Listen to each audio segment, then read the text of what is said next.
The woman told me that she had sold dynamite to an elderly woman named Maud Desmond, and that she had sold that dynamite to this elderly woman, Maud Desmond, who did not have what was known, I think is still known in the slang, as a powder monkey card, indicating the person who had been trained by and was licensed by as an expert in setting of dynamite bombs by a very large company that sells such materials, and is still a very large material, and I won't use their name because I don't have anything against them. But she did not have a powder monkey card, and the woman at the Harvey Powder Company in Snohomish County Airport said she by no means would have sold the dynamite and the blasting caps and the fuse igniters and the fuse to Maud Desmond, except for the fact that she had seen the identification of Special Agent of the Federal Bureau of Investigation, Lewis M. Harris, Jr., and he had assured her that the sale was at the request of, authorized by, and for the benefit of the Federal Bureau of Investigation and for their investigatory purposes. When I heard that, I knew the source of the dynamite bombs, because it's been my experience in life that there are very few people in number who have whatever it is that it takes emotionally and intellectually to build dynamite bombs.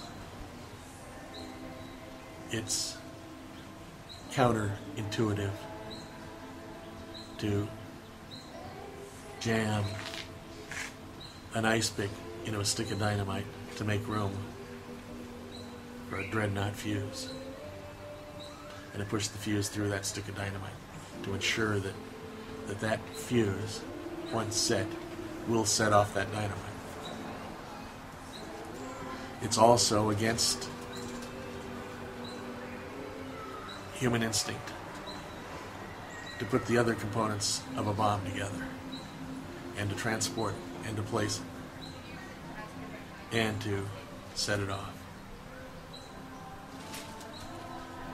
And I knew that the three men who were charged with the bombing of the U.S. Post Office were given that bomb by Jeffrey Paul Desmond, who did possess those skills by that date. And when I found out that he had acted in accord with the wishes and at the direction of FBI Special Agent Lewis M. Harris, Jr. of the Seattle office of the FBI, I knew then that the FBI was criminally involved in attacks on American soil against anti-war protesters and against minority race members.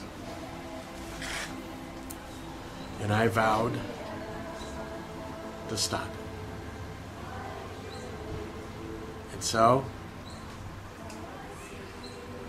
what I did was utilize my position as the designer and builder of the District Tavern. I had an employee named Jill who lived at the Sundance Collective, which was basically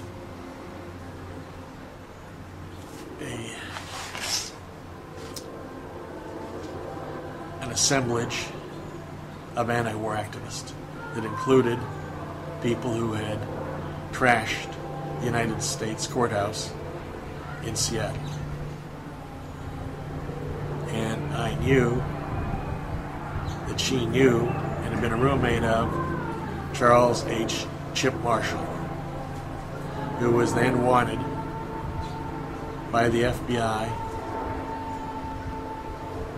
as announced at the White House by Attorney General John N. Mitchell, Attorney General of the United States, and the Director of the FBI, J. Edgar Hoover. He was described in the press by leaks from the federal government as a weatherman. That is, someone who carried out violent acts against the United States. And I knew that Jill was a roommate of his at the Sundance Collective. During the morning of April 17, 1970, I bought at a downtown Seattle store a small tape recorder, a lot of blank tapes, and a telephone eavesdropping device.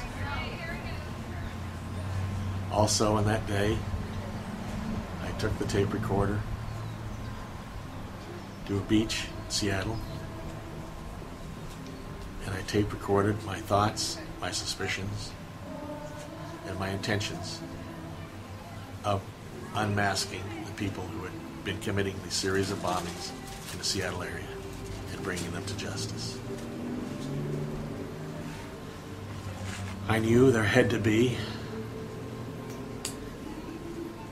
people who were radical anti-war activists who were mentally and emotionally unhinged enough to plant high explosives and plant firebombs.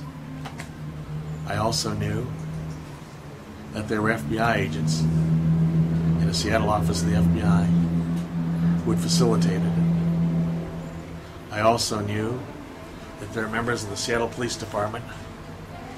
One of them was a Detective P.T. Cruz and his partner, who were involved in such activities. And I recorded my thoughts on a beach on tape that evening about my plan. And I did it on that day because I knew the next day there would be a large anti-war rally at the Space Needle in Seattle. And on that day, the 18th of April, 1970, tagging along with Jill at the rally, I was able to overhear that Charles H. Chip Marshall, who spoke to a crowd I estimated at least 8,000, who were near the Space Needle, downtown Seattle, that he would be at a tavern at 5:30 that evening in the University District, meeting a member of the Chicago 7, David Greenglass. As soon as I heard that information, I slipped away from the crowd, which was in a bizarre melee, because police and FBI agents and other law enforcement operatives had tried to arrest Chip Marshall and failed because the crowd shielded him from their ability, from their task of arresting him. I left that assemblage by the Space Needle, slipped away to a public phone booth, and called the Seattle office of the FBI and told them that I believed strongly that I knew where Charles H. Chip Marshall III, I believe he was, would be found at the Century Tavern at 5:30 that evening to meet David Greenglass.